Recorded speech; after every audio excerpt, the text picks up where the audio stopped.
The Enchantress of Oduro village. In the heart of the Oduro forest, where the thick canopy of ancient trees swallowed the sun, lay a peaceful village. Life was simple, the marketplace was lively, women pounding yam, children running, elders telling stories. The air was filled with the rhythms of talking drums, the smell of roasting yams, and the laughter of children. Suddenly, the wind changes, the sky darkens, and an eerie silence falls. Once, the village of Oduro thrived in peace until she arrived. They did not see her coming, but she had already chosen them. Her feet barely touched the ground, her eyes glowing faintly. The villagers stopped in their tracks, mesmerized. Villager, whispering, "Who is she?" Another villager, entranced, smiling dreamily, "She is beautiful." Whispering, "She is no ordinary woman." No one knew where she came from. She was breathtakingly beautiful, her skin glowed like polished ebony, her eyes shimmered like the deepest rivers, and her voice was a melody that wrapped around the soul. She called herself Nyora. Nyora, smiling sweetly, "This village is now mine." The chief blinks, dazed. He slowly removes his staff of office and kneels, presenting it to her. Around him, villagers start kneeling too, as if compelled by an unseen force. Nyora's lips curved into a smile as she raises the staff. Her eyes glow brighter. The villagers' expressions shift from awe to blank obedience. With a single glance, men bowed, and women trembled. The people soon learned she was no ordinary woman. With a flick of her fingers, crops flourished overnight, but when displeased, the skies darkened, and famine threatened. She whispered commands, and villagers obeyed like puppets.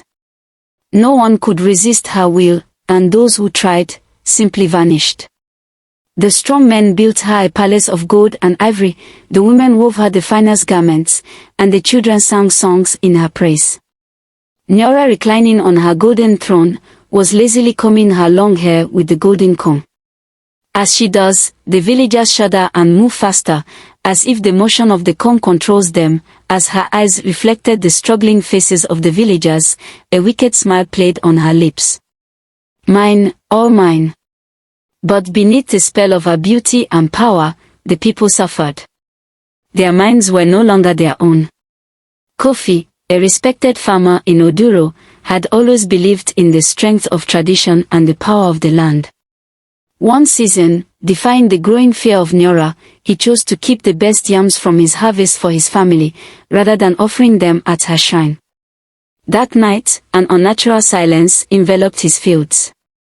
The usual chorus of crickets and frogs fell mute, replaced by an oppressive stillness. By dawn, Kofi discovered his crops blackened and decayed, as if drained of life overnight. Desperation clawed at him when his children awoke, feverish and delirious, their eyes reflecting an unseen torment. Swallowing his pride, Kofi approached Nora's golden throne. With the villagers' eyes heavy upon him, he fell to his knees, presenting the withered remnants of his harvest. Nora's lips curled into a satisfied smile as Kofi's gaze emptied, his voice reduced to a hollow chant of her name, echoing his broken spirit. Akwasi and Abina's love was a beacon of hope in the shadowed village of Oduro. Dreaming of a life beyond Nora's grasp, they planned to escape under the cloak of night. As they reached the forest edge, a chilling wind swept through the trees, and Nora emerged, her presence commanding and dreadful. With a graceful motion, she ran her golden comb through her hair, and Akwasi's form stiffened, his flesh hardening into cold stone. Tears streaming, Abina was seized by invisible forces, dragged back to the village.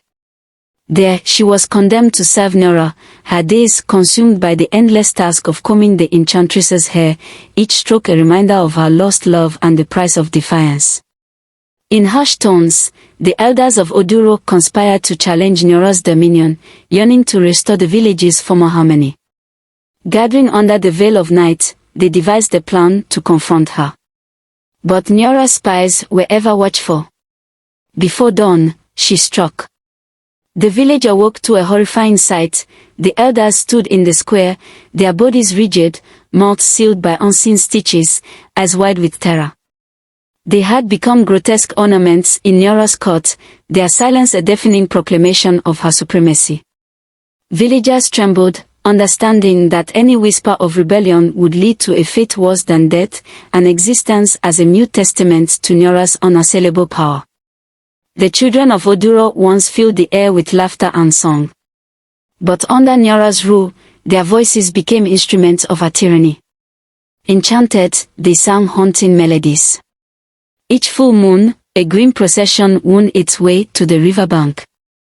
Chosen by forces unseen, a villager would step forward, eyes vacant, movements mechanical.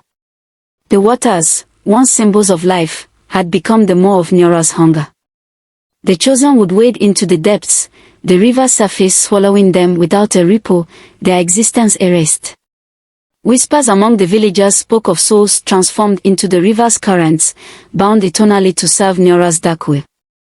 Families grieved silently, the weight of loss compounded by the dread of being next, the river's mama a constant reminder of the enchantress's insatiable appetite. A desperate elder, one of the last resisting, stumbles into the chief's hut, pleading.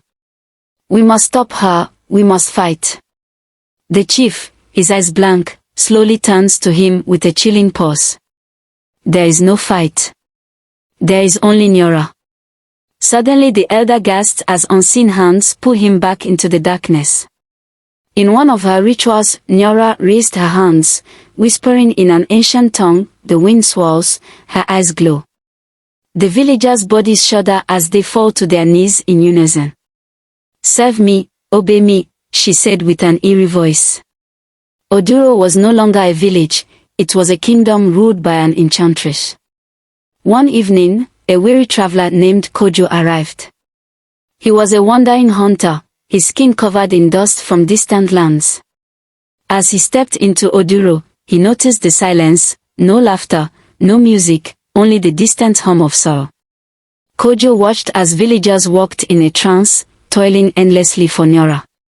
When he asked an old woman what was happening, she whispered fearfully, "She sees everything. She hears everything. You must leave before she claims your soul too." That night, as he lay hidden in the tall grass, Kojo observed Nyora standing by the river, chanting under the moonlight. A reflection glowed beneath the water, a golden comb, floating just below the surface. As she dipped her fingers into the river, she drew it up and ran it through her long, dark hair.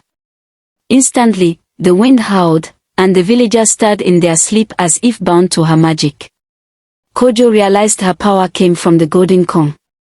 Determined to break her hold, Kojo devised a plan.